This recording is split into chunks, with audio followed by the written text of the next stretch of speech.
Усім прывітанне, з вами Зміцер Лукашукі. Мы працягваем абмяркоўваць падзеі ў Беларусі за яе межамі у студыі Еўрарады. Ну што ж, наш багаты пятнічны эфір працягваем, і зараз у мяне у студыі кіраўнік праекта Беларусь Tomorrow, пісьменнік, медыа-менеджер Алексей Дикавицкий. Прывітанне, Алексей. Вітаю вас, вітаю. Ну, як бы гэта не дзіўна, можа хто падумаў, мы тут зараз запрасілі Алексея, каб у чарговы раз прапіярыць Беларусь Tomorrow. Безумоўно, мы гэта таксама будем рабіць. Таму подписывайтеся на YouTube канал Еўрарадыо, а там у нас под нашай каментатарскай заўсёды ёсць спасылачка, як можна далучыцца, як да платформы Беларусь Tomorrow, як можна паслухаць і што яны ўвогуле сябе ўяўляюць. Вельмі цікава, раю ўсім, так што заходзьце, глядзіце і будьте ў курсе усяго того, что там адбываецца, і не толькі там. А з Алексеем мы сёння паговорым наконт яго грамадска-палітычнай, я б нават так сказаў, ініцыятывы. Что прыйшло табе ў галаву? Чаму ты вырашыў заняцца нейкім таким грамадска-сацыяльна-палітычным будаўніцтвам на нізавым узроўні? Ну, па-першае, дзякуй за запрашэнне, і пачатак вельмі правільны быў нашай размовы. Як адказаць на гэтае пытанне? Ну, давай вось з самага пачатку. Сядзіць Алексей Дикавицкий і раптам... Я вам хочу сказаць так, што я прыехаў у Польшчу вельмі даўно. Я тут жыву ўжо больш за 20 гадоў. І на пачатку свайго тут прыбывання быў тут такі інстытут беларускай культуры. Вот я бачу, што недаўна ў эфіры была Вольга Мазярская. І вось яна, я яшчэ некалькі чалавек, мы ўжо тут былі пробы згуртаваць тады дыяспару, мы нават часопіс выдавалі, акцэнт беларускі, такі па-польску пра Беларусь. Так што гэты досвед быў, хацелася заўсёды нешта зрабіць. Іншая справа, што сітуацыя тады была зусім іншая. Тут было там вельмі мала беларусаў. Вось, потым на шмат гадоў, вядома, у сваёй папярэдняй працы мне не было калі падняць галавы, увесь час, так сказаць, заняты, зараз часу крыху болей, і я, так сказаць, пабачыў, што пры ўсім тым, што сотні тысяч беларусаў знаходзяцца ў Польшчы, у іншых краінах таксама, але мне тут бліжэй, гэта ўсё бачна, а дыяспара, так як яна, па майму меркаванню, увогуле па прынятым нейкім, так сказаць, досведзе ў свеце, яна так не выглядае і не будуецца. І мне падаецца, што дыяспара беларуская павінна мець свае інстытуты, якія не залежаць ад нейкіх донараў ці волі асобных палітыкаў. Адным словам так, па-першае, каб беларус, які прыязджае, які мае нейкую праблему, меў заўсёды куды прыйсці, да каго звярнуцца, чтоб, так сказаць, проста кажучы, быў нумар тэлефону, па якім можна патэлефанаваць, і адрас, куды заўсёды можна прыйсці, гэта адно, а другое. Калі, допустим, нейкае міністэрства адпаведнае, профільнае, так званае ў Польшчы, займаецца, ці парламент займаецца распрацоўкай нейкага закону ці заканадаўчага акту, які тычыцца дыяспараў, тычыцца замежнікаў, якія жывуць у Польшчы, каб не было так, што з беларусамі, якіх тут вельмі шмат цяпер, ніхто гэтага не кансультуе. З беларусамі трэба гэта кансультаваць, любыя справы, якія іх датычаць. То есть нічога пра нас без нас, а з кім кансультаваць. Ну і самае важнае, альбо адно з самых важных, гэта натуральна ідэнтычнасць. Інтэграцыя ў польскае грамадства, ці ў чэшскае, ці ў нямецкае, літоўскае, якое хочаце. Так, канешне, беларусы заўсёды інтэграваліся вельмі паспяхова у грамадстве краінаў, у якіх жывуць, добра працавалі, добра працуюць, выконваюць заканадаўства, але інтэграцыя, нават самая цесная, гэта не павінна азначаць, прынамсі, хацелася б, каб гэта не азначала асіміляцыі. Вось гэта такія задачы, якія, мне падаецца, трэба было б неяк узняць. Канешне, сам я нічого не зраблю, таму шукаю, так сказаць, паплечнікаў. Пра гэта мы падрабязней крыху пазней, але, слухай, ну вот я згодны з табой, калі браць папярэднія гады да 20-го, там 10, 15, 20 гадоў таму, калі і беларусаў не так шмат, і, можа быць, не так яны былі, можа быць, актыўныя, вельмі беларусы ў свой час любілі з'ехаць з Беларусі і імгненна фактычна там мімікраваць под іншага там альбо да рускай дыаспоры долучыцца, допустим. але мне крыўдна про сённяшнія часы, вот что ты кажаш, тому что нават я не буду казаць там про нейкі там офіс там ці кабінет ці яшчэ што-нибудь, глядзім іншае. Інстытут публічнай палітыкі маем, выдавецтваў у за мяжой беларускіх маем ужо, калі мы ў 21 годзе пераехалі, не было ніводнага. Сёння толькі ў Польшчы, напэўна, беларускіх ну штукі 3 ці 4. Вельмі файна. І я уже не кажу про іншыя краіны, ў Нямецчыне, і ў Чэхіі, і ў Великабрытаніі ўсё ёсць. І інстытут беларускі ёсць яшчэ і ў Чэхіі таксама беларускай гісторыі. Я пісьмень, інстытут там что-то там літаратурны, там нешта там, карацей кажучы, я уже не кажу про іншыя там цэнтр беларускай салідарнасці, Фры Беларусь цэнтр, что там яшчэ. Да шмат чаго ёсць, а ты кажаш няма нічога, куды не мог звярнуцца. А я не кажу, што няма нічога. Я кажу, што гэтыя тыя структуры, пра якія ты кажаш, вельмі файна, што яны ёсць, это класна, што яны з'явіліся. Але гэта альбо ініцыятывы нейкіх прыватных людзей, да, вот выдавецтвы, допустим, да, чалавек выдае кніжкі, вось гэта ягоны бізнес, вельмі файна. Альбо гэта гаворка пра ініцыятывы, якія часта афіліяваныя пры нейкіх палітыках ці пры донарах. Вот прыклад. Я рабіў аднойчы прэзентацыю кнігі, і шмат людзей прыйшло, а яшчэ больш хацела прыйсці. Потым сустракаю адного чалавека, он кажа: ой, так хацеў на твою кніжку прыйсці на твою прэзентацыю, но але вось ты рабіў у месцы X, я ніколі туды от парог не пераступлю. Я кажу: а чаму ты не пераступіш парог? Он кажа: ну бо, ну як, это я вот у месца Y прыйду, ты там зрабі прэзентацыю, а туды не падышу, далёка, кажу, ці што? Не, кажа, не, у нас іншае палітычнае, значыць, вот перакананні. Што это абазначае? Якія палітычныя перакананні? Это што, у месцы X нехта сацыял-дэмакрат, а ў месцы Y лібертарыянец? Это не палітычныя перакананні, гэта персаніфікацыя. Да я вот за палітыка X, таму я да Y не пайду і гэтак далей. І ў гэтым сэнсе это не інстытуты дыяспары. Мне вядзецца пра нешта абсалютна нейтральнае, незалежна, ці ты падтрымліваеш палітыка X, Y, ці ты ўвогуле нікого не падтрымліваеш, каб любы беларус мог прыйсці ў такое месца, дзе, скажем так, да мне, допустим, звярнуўся недавно чалавек з просьбай на Фейсбуку: а маглі б вы мне дапамагчы напісаць ліст па-польску? Ну, каждый день не звяртаўся, вот не атрымалася. Можа, чалавек не там звяртаўся. Добра, я дапамагу напісаць ліст па-польску. Ёсць простыя рэчы. Потым, разумееце, адна справа, калі прадстаўляць інтарэсы дыяспары, допустим, што зараз вельмі там важна. Ну, допустим, не ведаю, хуткасць выдачы карт нейкіх, там, дазволу на жыхарства. Да? Адна справа, калі прыходзіць палітык, который прадстаўляе, ну, который кажа, што ён прадстаўляе весь беларускі народ, это все файна. Але які сэнс польскаму чыноўніку ці палітыку яго слухаць увогуле?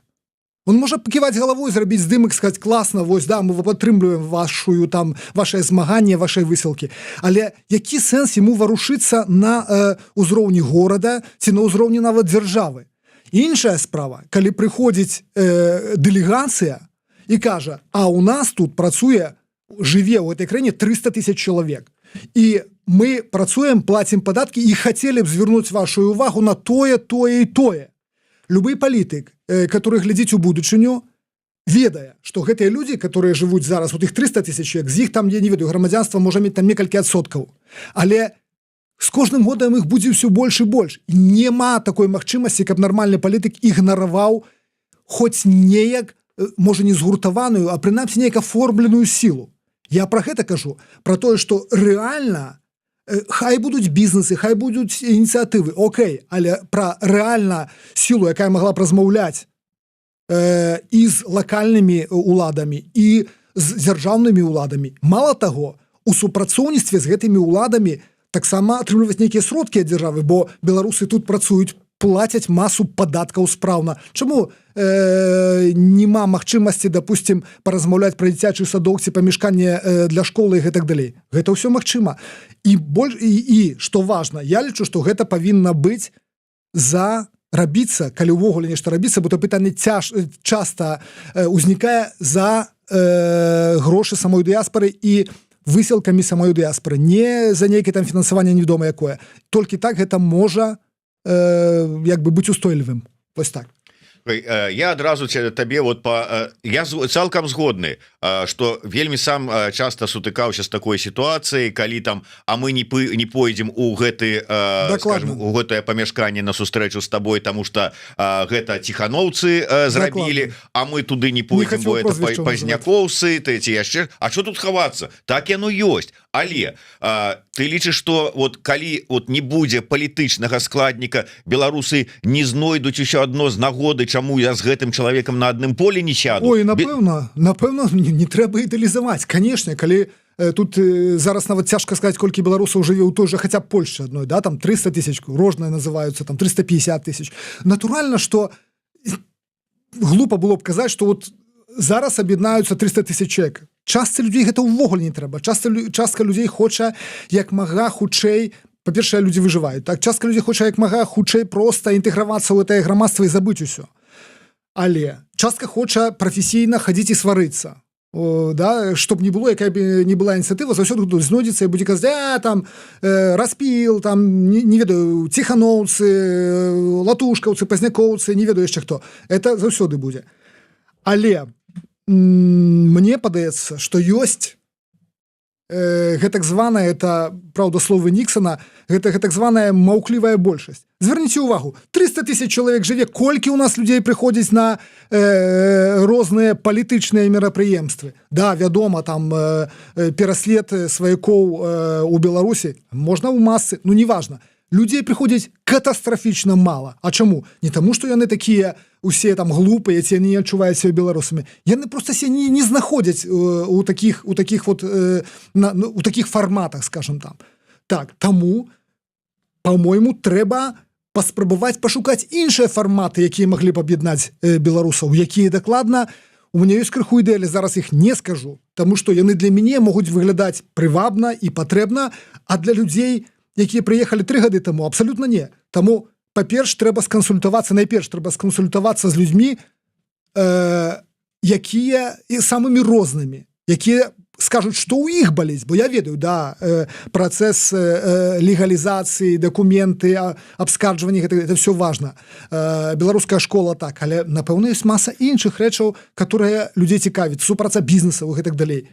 І вось трэба сесці, і незалежна ад таго, ёсць на гэта фінансаванне ці няма, проста вызначыць галоўныя задачы. Калі яны будуць вызначаныя, прыцягваць тых, хто хоча, хто мог бы дапамагчы з гэтымі праблемамі працаваць.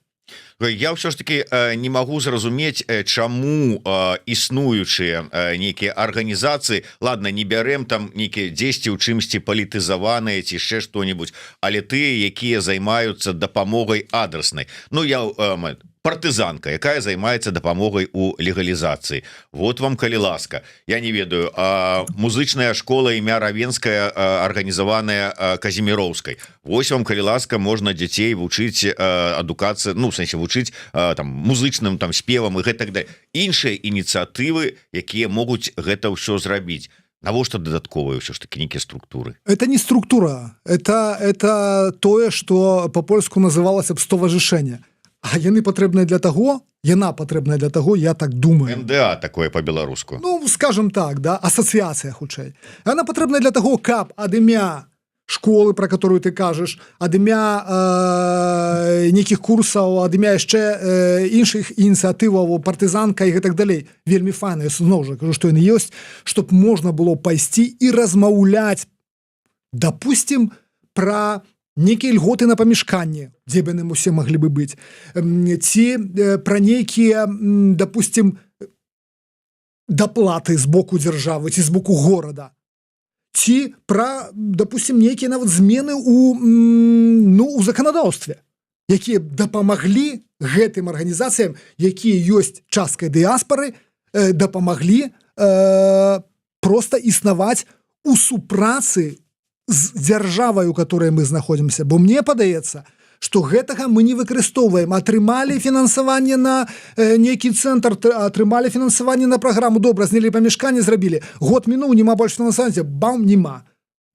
А трэба каб гэта было на сталай. Во, глядзіце, беларусы у Беластоку, то есть тыя, хто тут жывуць, хто тут нарадзіліся, пачалі ў 89-м годзе лабіраваць стварэнне цэнтра беларускай культуры. Стварылі яго колькі? 2 гады таму. Колькі часу ім заняло, але гэта цэнтр, который існуе, так сказать, на дзяржаўнае фінансаванне. Вось, я маю на увазе такія інстытуты, якія былі б сталыя і незалежныя ад волі грантадаўцаў. Бо я разумею, калі скажем, палітык прымае рашэнне, што грошы падаткаплатніка, я не ведаю, уже амерыканская хіба зараз не, але там, допустим, якой-нибудь еўрапейская, пойдуць на падтрымку нейкіх ініцыятыў, которые павінны змяніць сітуацыю ў Беларусі. Вядома, заўсёды можна сказаць, вот, будзе дэмакратыя, будзе каля Расіі вольная дзяржава, можна будзе гандляваць і так далей. А скажыце мне, чаму гэта нейкія донары, нейкія падаткаплатнікі французскія, чэшскія ці польскія павінны дбаць пра тое, каб польская дыаспора, каб беларуская дыаспора ў Польшчы, ў Чэхіі ці ў Францыі добра себя адчувала? Это вот пытанне, а хто нам дасць грошы, я этого пытання не разумею. Мы павінны самі гэта зрабіць, самі скінуцца і ў супрацы з польскай дзяржавай, там, дзе на гэта дазваляе закон, разам, прабачце, выбіць гэтыя сродкі для беларускай дыаспоры, для розных яе ініцыятыў. Давай, 2 моманты адразу ўзніклі ў мяне з тваіх словаў. Першым, я прыгадываю просто свае сустрэчы з беларусамі у розных гарадах ЗША. Яны аб'яднаныя ў мясцовыя свае суполкі, там, скажем, суполка беларусаў Чикаго, там, Сан-Франциско, Сіэтла. Людзі жывуць у пераважнай большасці, там ужо шмат гадоў, яны маюць ужо амерыканскія паспарты, яны маюць права голаса і маюць права выбіраць і звяртацца да сваіх абраных палітыкаў, пачынаючы ад мясцовых уладаў і заканчваючы да кангрэса, да кангрэсмена ад свайго штата. І яны мне казалі, у нас ёсць, скажем, там пытанне ад Чикаго, беларускае, да нашага, якое мы хочам, каб яно, ну, как бы вырашалася, пачынаючы ад гарадскога і да агульнадзяржаўнага ўзроўня. І мы ідзем, як беларусы, беларуская суполка, прадстаўнікі, то есть выбаршчыкі да свайго дэпутата і лабіруем такое пытанне. То есть ты зараз скажаш пра гэта? Ведаеш, тут амерыканскую сістэму цяжка раўнаць, таму што той, хто быў, допустим, у амерыканскім сенаце, ведае, што туды можа зайсці ўвогуле любы чалавек. Толькі чтоб у яго, вядома, не было недазволеных рэчаў. То есть стаўленне амерыканскага палітыка, абранага амерыканскага палітыка да сваіх выбаршчыкаў зусім іншая, там іншая культура гэтага. Тут таксама можна пісаць запыты да свайго, там, не ведаю, дэпутата, за якога ты галасаваў, але паколькі сістэма крыху іншая, я не думаю, што гэта рэальна будзе мець нейкі ўплыў. Можна запісацца, так, можна запісацца, ёсць прыёмныя дні, вось, да, свайго там дэпутата ці сенатара і праз некаторы час дачакацца і сваё пытанне прынесці. Але гэта пытанне будзе адной асобы, аднаго выбаршчыка. Пытанне 100 000 чалавек, на яго, напэўна, будзе звярнутая ўвага, ну, больш пільная, чым на пытанне ці на праблему аднаго чалавека. Ну, безумоўна, так і кажацца пра тое, што гэта яны, скажем так, прадстаўнікі, там, ці, скажем, кіраўнік суполкі, там, умоўна кажучы, беларусы, там, Філадельфіі, вот я ведаю просто конкретна прыклад, я акурат быў, калі кіраўнік суполкі беларусы Філадельфіі ішоў да мэра свайго горада. Так, і я пайшоў разам з ім, познаёміўся с мэрам і гэтак далей. Вот он прынёс размовы, сели за стол, поставілі гарбату і гаварылі пра пытанне ад беларусаў Філадельфіі да мэра, якое яны хочуць, каб было вырашана. Тут што, такого немагчыма? Это не асабістае пытанне, а групы выбаршчыкаў. Магчыма, чаму? Давайте, вот недавно у Польшчы былі прэзідэнцкія выбары.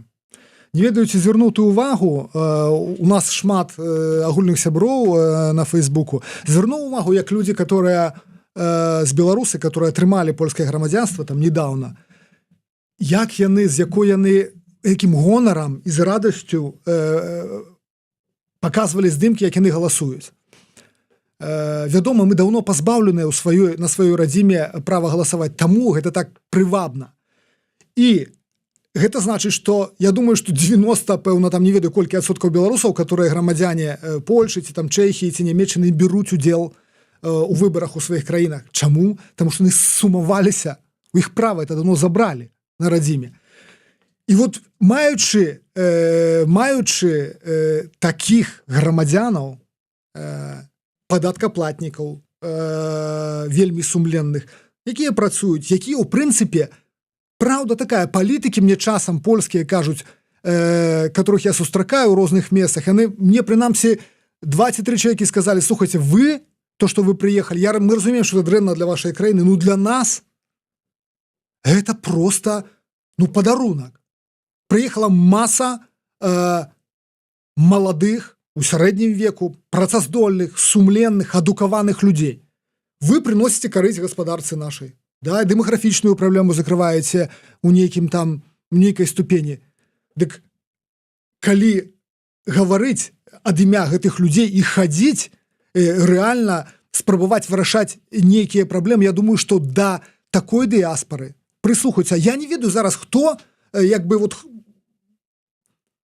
з кім кансультуюць, допустим, польскія ўлады, ці ўвогуле кансультуюць, ці чэшскія ўлады, ці нямецкія ўлады, кансультуюць нейкія пытанні, звязаныя з зменамі нейкімі ў заканадаўстве. Так, як казаў адзін з амерыканскіх прэзідэнтаў, праўда, пытаўся, каму ў еўрапейскім звязе патэлефанаваць, калі што. А да каго мае звярнуцца, допустим, ёсць камісія парламенцкая ў справах нацыянальных меншасцяў, допустим, і нешта там мяняецца. А з кім з беларускага боку кансультаваць?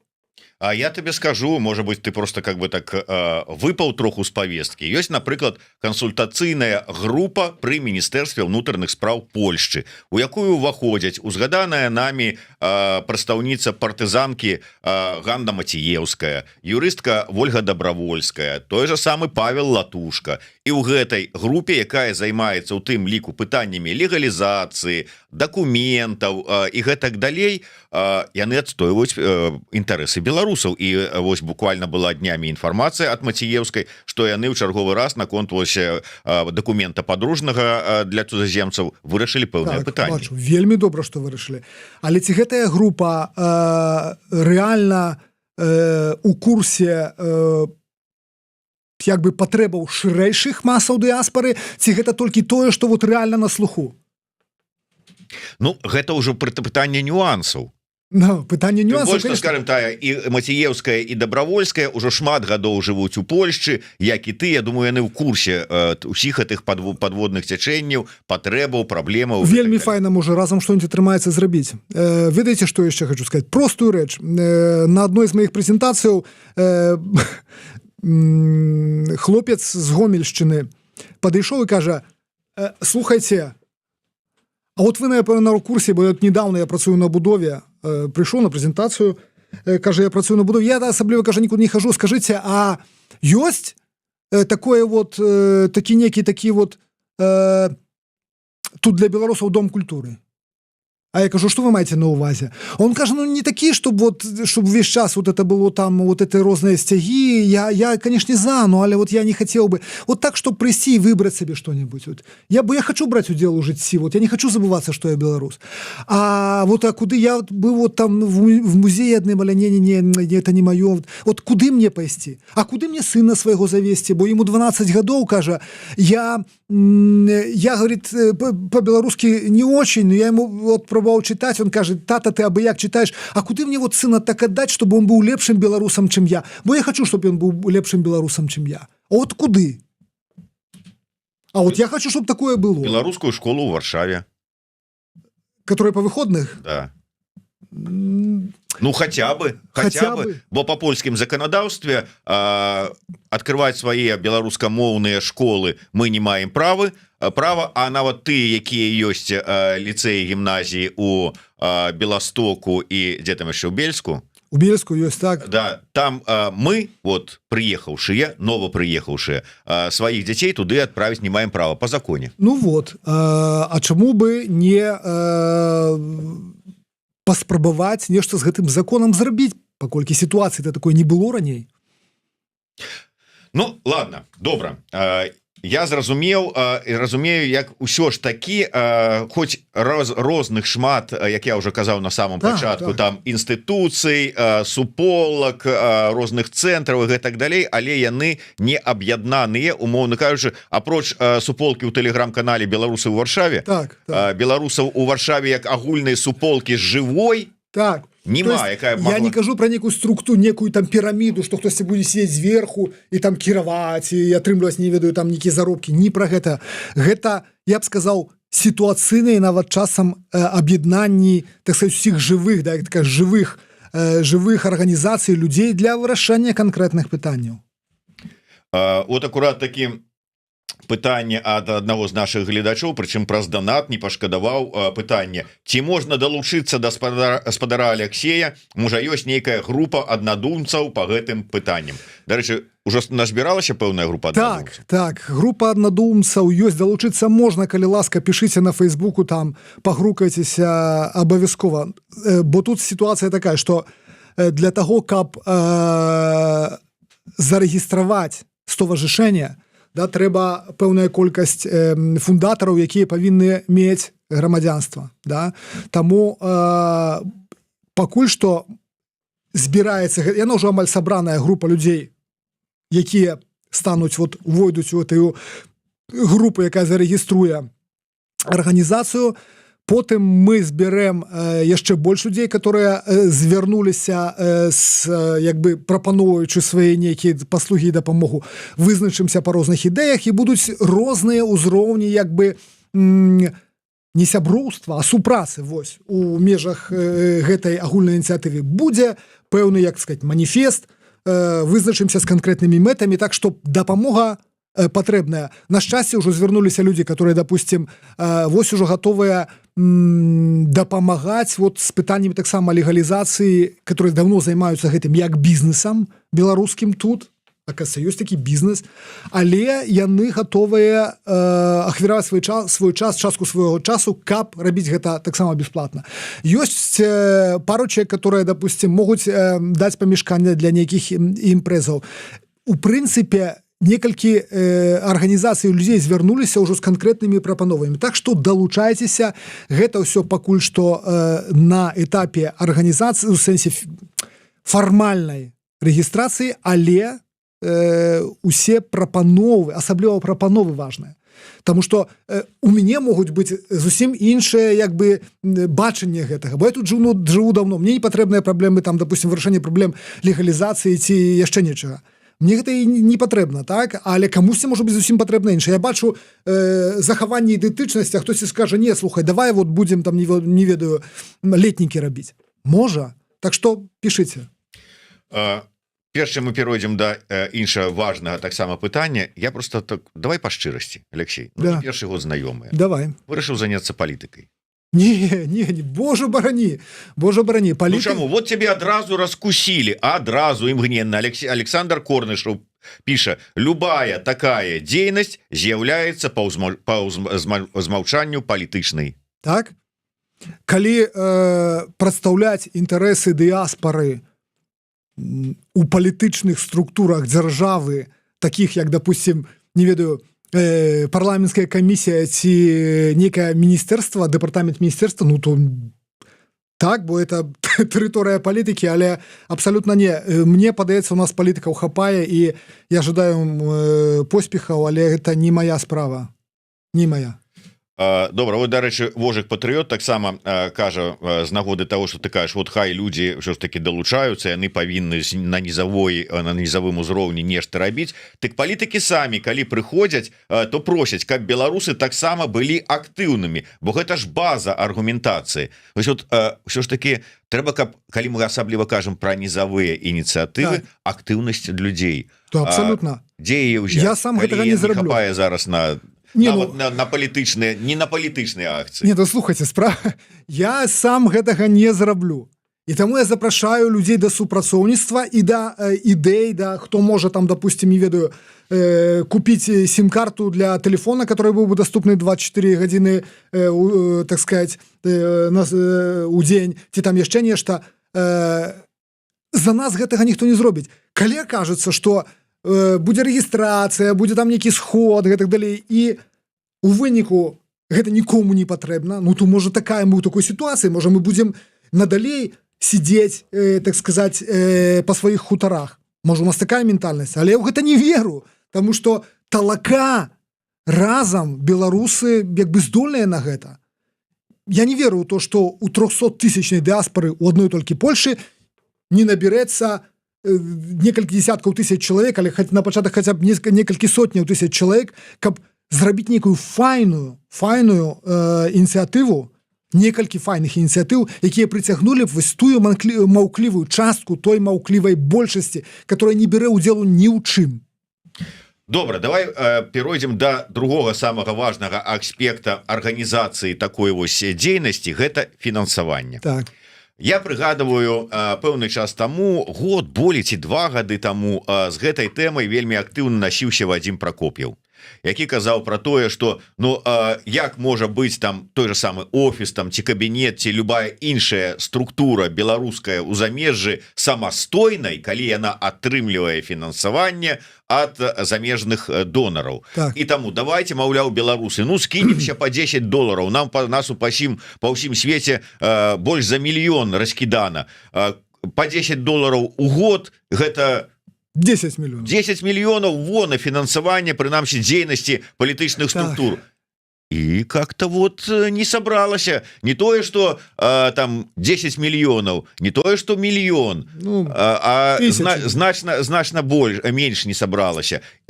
У дадзеным выпадку, вот Максим акурат таки піша, для гэтага патрэбна самафінансаванне. Як гэта зрабіць?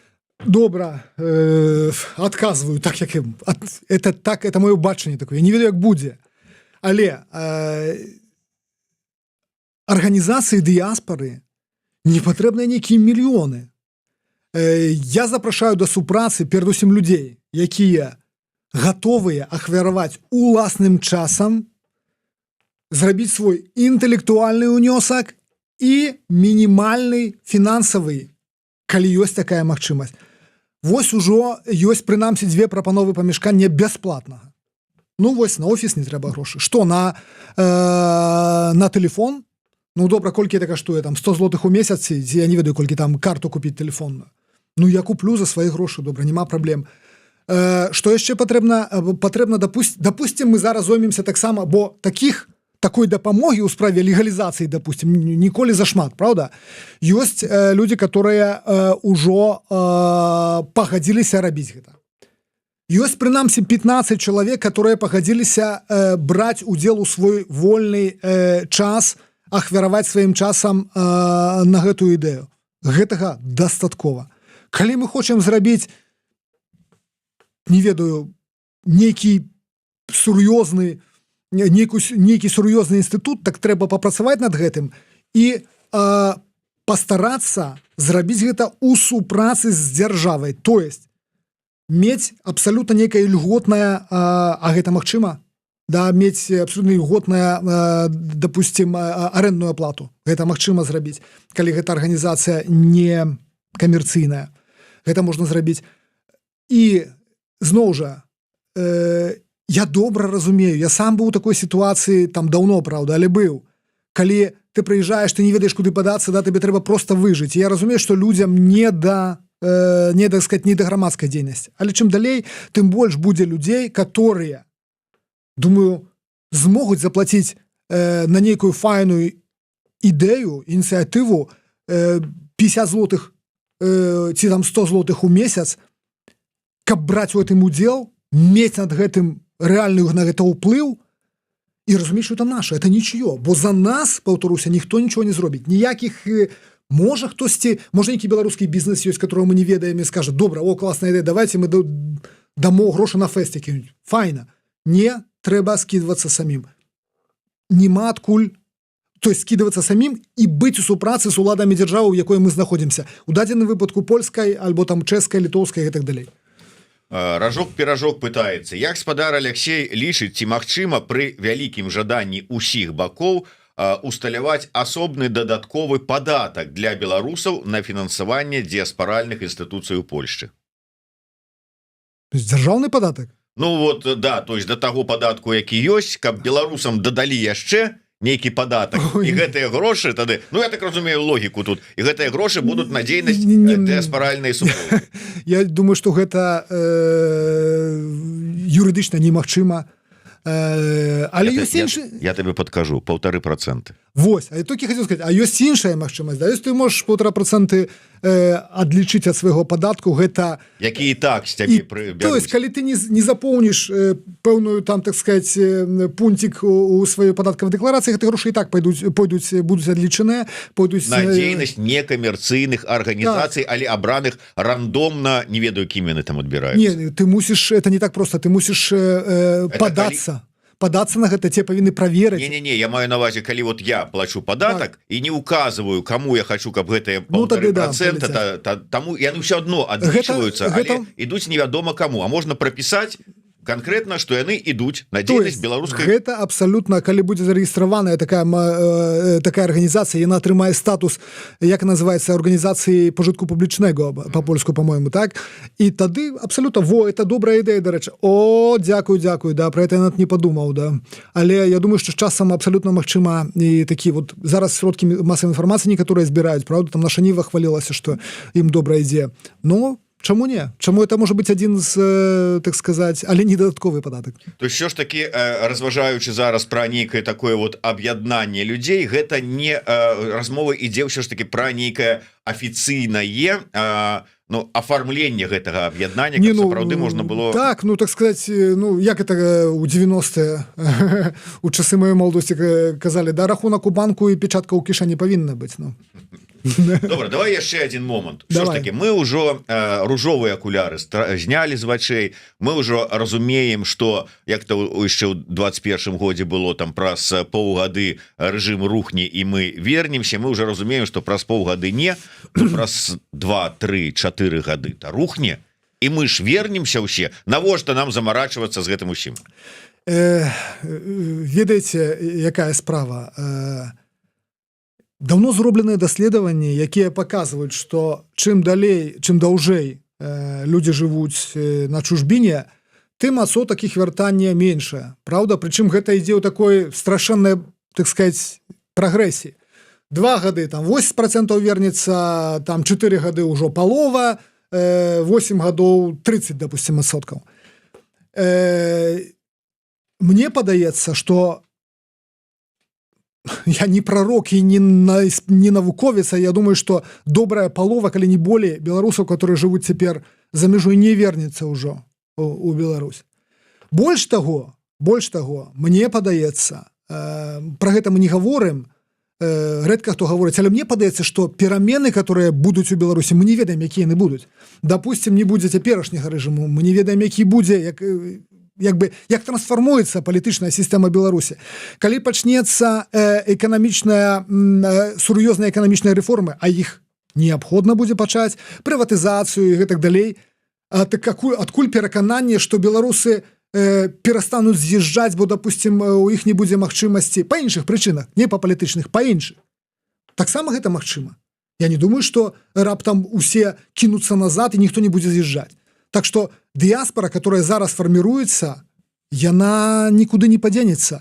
Можа, у пэўных там частках, частка прыедзе, частка з'едзе, але гэты як бы вялікае ядро, яно застанецца, і трэба рэальна думаць пра арганізацыю жыцця на чужыне, бо чым лепей зарганізаваная дыяспора, чым больш паспяховых людзей у гэтай дыяспары, чым яна больш уплывовая ў дадзенай краіне, тым лепей для не цяперашняй Беларусі, не цяперашняй, бо ёй не патрэбная эта дыяспора, а для будучай, напэўна важна.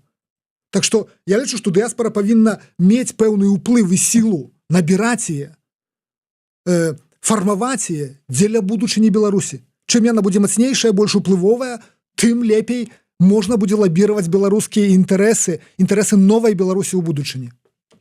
Вось Вожык Патрыёт вельмі, так бы мовіць, Да сэрца прыняў тэму нашай сённяшняй размовы, шмат накідаў каментароў, пытанняў, меркаванняў.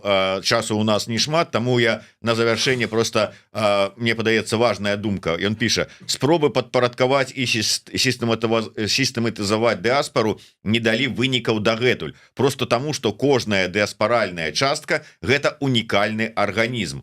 Алексей не думае, што падобныя спробы сістэматызацыі хутчэй выключаць адмоўную рэакцыю сярод вольнай дыаспары. Але слова сістэматызацыя тут я не ведаю, ці яно добрае. Што мы разумеем пад сістэматызацыяй? Я хутчэй кажу пра гуртаванне прадстаўнікоў дыаспары, можа арганізацыяў дыаспары для вырашэння пэўных сітуатыўных праблемаў, якія вот зараз ёсць. Допустим, падаўжэнне, да вот ты казаў, падаўжэнне там, допустим, это дакумента падарожжаў, да? Ці там, не ведаю, допустим, у Варшаве там нейкай управе не прымаюць такія дакументы, у банку яшчэ нешта, з банкамі там, допустим, вырашэнне сітуатыўных таких, тое, што цяпер трэба вырашыць, і тут трэба згуртавацца, каб гаварыць адным фронтам. І стварэнне інстытутаў нацыянальных, якія падтрымліваюць нацыянальную тоеснасць, незалежна ад палітычных перакананняў беларуса дыяспары. Я не разумею, што тут можа, допустим, выклікаць сярод таких вот ідэй, што тут можа выклікаць супраціў. Ніхто ж нікаго не збіраецца падпарадковаць ці там, так сказать, змушаць плаціць дзесяціну, ну. Дякую вялікі. Дякую. На жаль, трэба завяршаць нашу размову. Коротка, наступныя твае асабіста крокі вось на гэтым шляху, якімі плануюцца? Зараз завяршаецца фарміраванне групы людзей, а я паўтаруся, тут павінны быць грамадзяне Польшчы, таму это не так проста, трэба сфарміраваць групу людзей, беларусаў, которые пагодзяцца стаць заснавальнікамі арганізацыі, і мы падамо дакументы фармальна на рэгістрацыю. Як падамо дакументы, тады будзем збірацца і займацца статутам, займацца рознымі, так сказаць, магчымасцямі удзелу у этой арганізацыі, сяброўствам, як это называется, што могуць быць сябры асацыяваныя, могуць просто быць, так сказать, спачуваючыя і так далей. То есть спачатку рэгістрацыя, людзі, рэгістрацыя, потым маніфест і далейшыя крокі. Ну что ж, будем сачыць да далейшымі крокамі, тым больш, што ўсё ж таки Алексей Дзікавіцкі тут побач у нас заўсёды можем заціснуць яго ў кут і распытаць, што ж там усё ж таки робіцца, таму што як тут написала хтосьці вот Надежда Сарагавец: со своим уставом в чужой монастырь не ходят, все, им сразу должны стали, сами себя организовываете. Так вось, сами сябе і организовываем, чым і займаецца, спрабуе прынамсі паспрабуем, бо толькі разам, слухайце, шаноўныя мае землякі, асабліва палешукі, але не толькі разам, тому што адзін тут у полі не воін. Разам да перамогі. Ну, амаль вось тэрмін і амаль нацыянальная ідэя ад Дзікавіцкага, про якую мы, дарэчы, з ім таксама днямі, спадзяюся, пагаворым. Ну што ж, дзякуй вялікі, Алексей. Дзякуй за запрашэнне. Кіраўнік платформы праекту «Беларусь Tomorrow» Алексей Дзікавіцкі, пісьменнік, 3 кнігі мае. Так, ну але это занадта гучна сказана, пісьменнік. Ну, але 3 кнігі мае. Але чытаю як Міхалок. Да, і чытае свае вершы як Міхалок, прасці, Господі. Тым не менш, да сустрэчы. Да сустрэчы, дзякую. Жыве.